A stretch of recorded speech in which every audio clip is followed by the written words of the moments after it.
Just out of curiosity, is a PR firm are you paying them to do the PR for you, or are they taking a cut of? No, we pay them a monthly fee. So there's different models. There are some who will take a retainer, some will take a retainer and an hourly fee for special projects, and some who will just take an hourly fee. The firm that we use is a young firm. They're very aggressive. They try all sorts of really interesting things. They're very heavy in social media, but they also have the connections with the traditional media as well. And we pay them a monthly retainer of $5,000 a month, which on the one hand is, when you're a startup, is a lot of money, but the kind of exposure we've gotten has been, millions of eyeballs, and so it's really been worth it for us. One of the things that we did as a PR tactic was we went on Dragon's Den, which is the same as your Shark Tank. So I'll just show you. In season 9, Margot Micallef entered the den hoping the Dragons would have an appetite for her line of healthy pastas. It's got all of the good things that you like about pasta. It's got the taste, it's satisfying, but it's got very few of the things that we don't like in pasta. While Margot says her product has more protein and fewer calories than traditional pasta, it didn't pass the Dragon taste test. It has a little bit of that chalkiness to it that would not come from a pasta. And David dished on Margot's involvement in the business. Are you doing this on a full-time basis? I don't do it on a full-time basis, but I'm as involved as I need to be. I've been in the food business for a decade, and I would never invest in a company that didn't have a full-time operator. She couldn't get the Dragons to bite, so she left the den without a deal. 1 year later, we caught up with Margot at her Skinny Pasta production facility in Toronto. It tastes even better than it looks. I'm sure of that. I've eaten it enough times. Despite a rejection from the Dragons, Margot used her exposure on the den to drum up other investors. We didn't get an investment from the Dragons, but we did raise $2 million in capital from other sources, and that really launched us. So we redid all of our packaging, we rebranded everything as Skinny Pasta. With the major cash injection, Margot made huge gains with retailers. Hi, Jose. So since pitching on the Den, we've now gotten into a number of major banner stores throughout Canada, including Loblaws, Whole Foods, Sobeys Quebec, Metro, Longo, and Federated Co-op in Western Canada. How do you like our new packaging? We went from 300 stores in Quebec and Ontario to now over 700 stores throughout Canada. After tasting homegrown success, Skinny Pasta made a big push into the U.S. market. We recently launched in the United States. We started in the Los Angeles market with a food truck campaign so that we could get people to taste our product. And Skinny Pasta is now available in over 700 locations in the United States. When we pitched, we asked for $125,000 for 15% of the company. Had the Dragons taken us up on that offer, today that investment would be worth just under $3 million.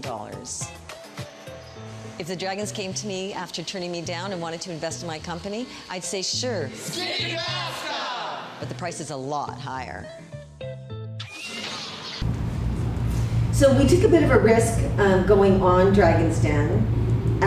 Because, of course, you can't control how they edit it, and you can't control what they say about you, you can't control the dialogue.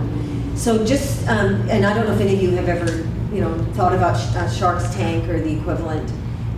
It's great exposure. We had 1.5 million people watch the first episode where they turned us down. 1.5 million people watched the second episode where we got to show how much we had progressed. And it was great exposure. The first time we aired, our website crashed from the number of hits that we got. So we knew we had resonated with the consumer, and that's what we cared about. What you don't see, so I was up on stage for about 45 minutes interacting with the Dragons. I'm pretty comfortable responding to their questions about money and our IRR and all of that, because this is what I do for a living, is raise capital and build companies. So I held my own there, but they portrayed the exchange much more negative and aggressive than it really was. And the East Indian fellow who was on the Dragon, who was a dragon, who said he didn't like the product that tasted chalky. What they don't tell you is that he's in a competitive food line, right? That's also frozen. That's side by side with ours. So you can't say anything about that, right? So that's one of the risks of media, but the payoff, in our case, I would have done it all over again, and I've encouraged other people to do it as well. We were lucky because we also got the second episode where we got to show how well we were doing and got a second lift from that. But in my mind, it's worth the risk, and I would recommend it if you get the opportunity to do something like that. This is another, so one of the other things we do, so that was one of the PR moves we did. One of the other things we do is events. So, you know, we always talk about competing or selling our products globally, but marketing locally. So we do a lot of events, a lot of local events. Now this local event was the Academy Awards. And it was really great because through the food truck and the exposure that we got, either through the traditional media, through our blogging community, through our food truck, and just getting that demand and that excitement around our products, we got approached by the people who do the swag bags for the Oscars, asking if we would participate in one of the Oscar swag bags, and so we did. So this was the gifting suite. So we went, we sampled our product. We had baskets of our product that we gave away to these different celebrities. And these are some of the celebrities that we fed.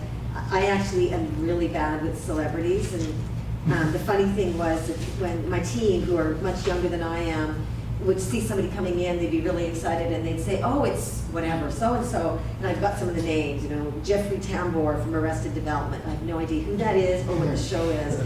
And they'd say, oh, there's Jeffrey Tambor. And I'd say, oh, okay, great. And he would come up with his handler. And I'd say, hi, I'm Margot Micallef. And they'd say, no, that's his handler. And I'd say, hi, I'm Margot Micallef. So it worked really well. I probably wasn't the best person to be doing this, but I had a great team that supported me.